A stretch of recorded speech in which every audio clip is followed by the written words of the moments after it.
এ পর্যন্ত প্রাপ্ত তথ্য অনুযায়ী খুলনা, সাতক্ষীরা, বরিশাল, পটুয়াখালী, ভোলা ও চট্টগ্রামে মোট 10 জনের মৃত্যুর খবর পাওয়া গেছে।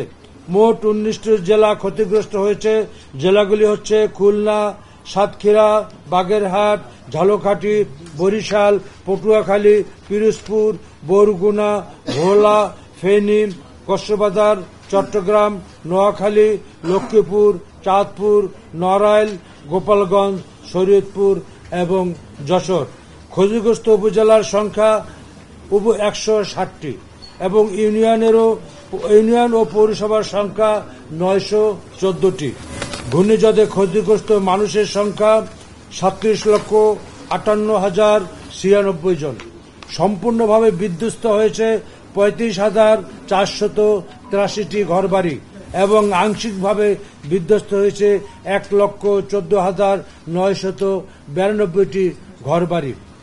ঘূর্ণিঝড় সতর্কবার্তার প্রেক্ষিতে উপকূলীয় এলাকাসমূহে 9,424টি আশ্রয়কেন্দ্র খোলা হয়েছে। এসব আশ্রয় কেন্দ্র ও স্থানীয় শিক্ষা প্রতিষ্ঠানে 8 লাখেরও বেশি লোক আশ্রয় নিয়েছে।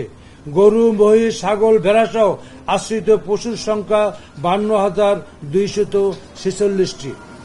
দুর্গত লোকজনকে চিকিৎসা দিতে মোট 1,471টি মেডিকেল টিম গঠন করা হয়েছে, যার মধ্যে চালু আছে 1,400 টিম। দুর্যোগ কবলিত মানুষের সাহায্যে আমরা ইতিমধ্যে কার্যক্রম শুরু করেছি।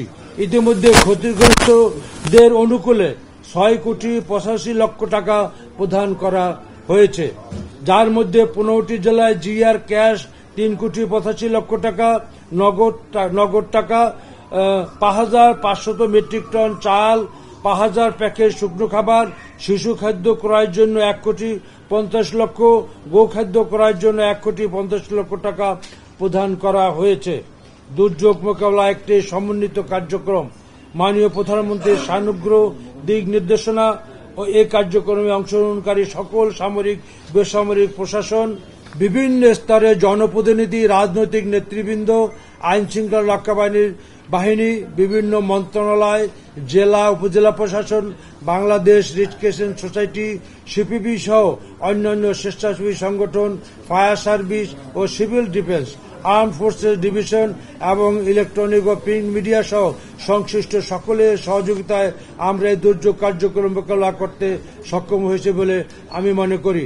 উদ্ধার কার্যক্রম সহ দুর্যোগ পরবর্তী অন্যান্য সকল কর্মকাণ্ডে আপনাদের সহযোগিতা কামনা করছি। আমাদের যে তথ্যপত্র আপনাদেরকে সামনে দেখলাম, এটা আজ পর্যন্ত এখন পর্যন্ত। এরপরও যদি আমাদের যেহেতু দুর্যোগ এখনো অব্যাহত আছে, ইতিমধ্যে আবহাওয়া বিভাগের মাধ্যমে আপনারা শুনেছেন যে আগামীকালকেও আমাদের ঝড় বৃষ্টি হবে এবং এখনো উপকূলীয় এলাকায় বাতাস বইছে এবং অনেক জায়গায় জলাবদ্ধতা আছে।